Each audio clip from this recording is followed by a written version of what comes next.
In this video, we'll be doing a brief overview of the Real Estate One Buyer's Purchase Agreement. We'll be hitting the highlights. The most important things to remember are our outs if needed. Our home inspection is an out to get our deposit back, and if the home does not appraise for purchase price.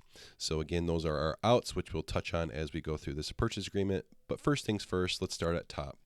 Broker address, this is where our office is located. Right here is where we are stating whether Real Estate One has the property listed or not. Number one, agreement to sell. This is going to be the legal description of the property. This is going to be the common address where it's located at, whether it's on a private road or not. And all these items we are expecting to be left with the home if they are attached, including these personal property items, which would generally be your refrigerator, stove, microwave, washer, dryer, items like that. If there are too many to fit on this line, there's an additional space at the end of this purchase agreement, or we'll add an additional addendum to add those extra items being asked for in the sale. Right here is what our offer amount is in dollars. Right here is how we're stating we're going to pay for it. Number two, we're either going to pay for it with cash, or B, we're going to get a new mortgage. Whether it's conventional, FHA, VA, that's where we're going to put in this line in the mortgage amount. How much we're putting down, subtracted from our offer amount, will be our new mortgage amount. Right here, everything in a real estate transaction has time frames. So this is, for example, how we're going to apply for our mortgage. Typically, we're going to do that just after our home inspection. You're going to connect with your lender to order the appraisal. So that's what gets that into motion. But we're going to obtain that mortgage and close on the property within typically 35 to 45 days. There might be situations where that changes, but generally speaking, that's our target time frame. Number three, flood insurance. If the property is in a flood zone, or it might be suspect that it will be, you have an opportunity to have your lender run a flood certification. We'll have X amount of days to complete that, and then we'll have X amount of days to go back to the seller to find our findings, whether we're satisfied or not. Again, this would be an opportunity where we could get out if we are unsatisfied and get our deposit back. Number four, seller's disclosure statement. This is just saying the seller is providing this in the state of Michigan. If you sell a property, whether you've lived in it or not, you have to disclose everything you know about it. The age of the mechanicals, if there's been history of water in the basement, they're going to provide that information further on. If they've never lived in the property, then they don't have to provide anything, and that's sellers beware or buyer beware. So that's why number five, condition of the property. It's a used structure, so we can't make any warrants to its condition. That's why number six, very important, we're going to have a home inspection.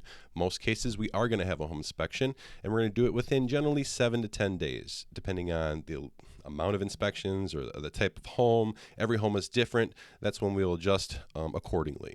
And then after a home inspection, again, everything has time frames. We'll have 2 days generally to respond back to them with any findings, whether we want them to fix something, we're renegotiating the price, or we're just overall unsatisfied with the inspection. That's our time frame to respond to them. And then they'll have an appropriate time to respond back to us, what they're willing to do, what they're not willing to do. And at that point, if we can't reach an agreement to move forward, you can walk away and the deposit is returned.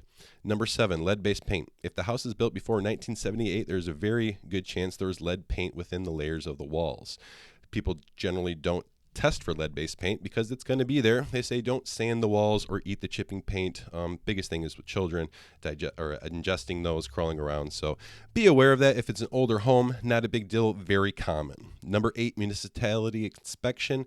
If this property is located in an area where this applies, then we will direct you in the right way. Number nine, home protection plan. Here we're saying either we're going to ask for a home protection plan or a home warranty. We're going to decline one. Who's going to pay for it? If we don't decide it at this point, it can always be purchased later on or negotiated at appropriate times throughout the transaction. So number 10, they have to have free and clear title to sell you the property.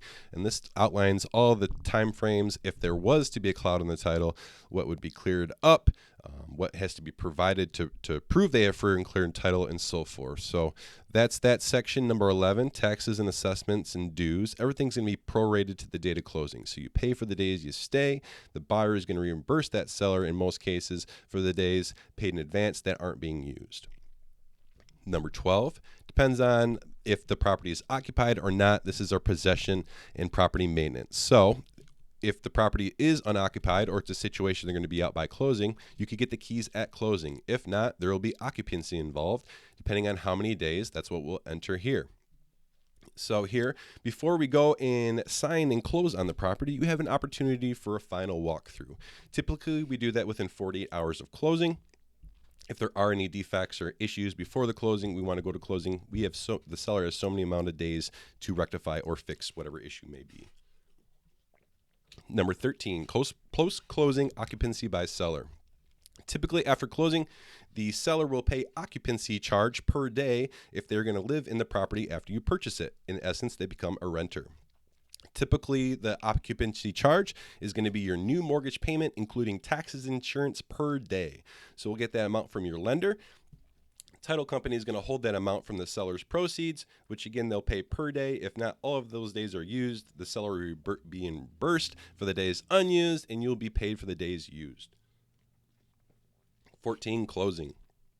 Closings typically happen with a mortgage 30 to 45 days from acceptance. If it's a cash sale, sometimes they can close as soon as a week or two after acceptance.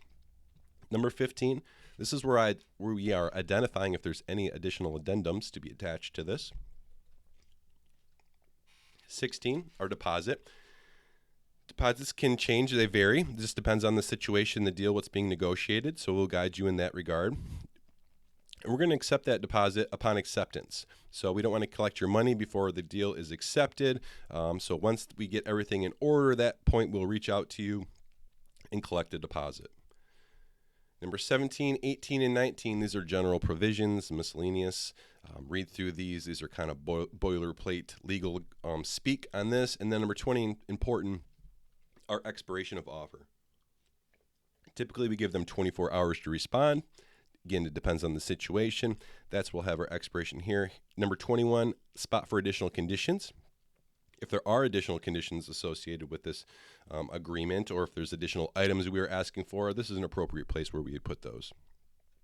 Purchaser signing here and here. The seller, if they accept, they sign here and here. And once they do that, we acknowledge acceptance, called the bottom line of the purchaser. And here you will sign again here and here. This is the listing broker information and the selling broker information. So that is an overview of the Real Estate One purchase agreement for a buyer. Let us know if you have any questions after reviewing your purchase agreement, or if any changes would like to be made. Thanks for watching.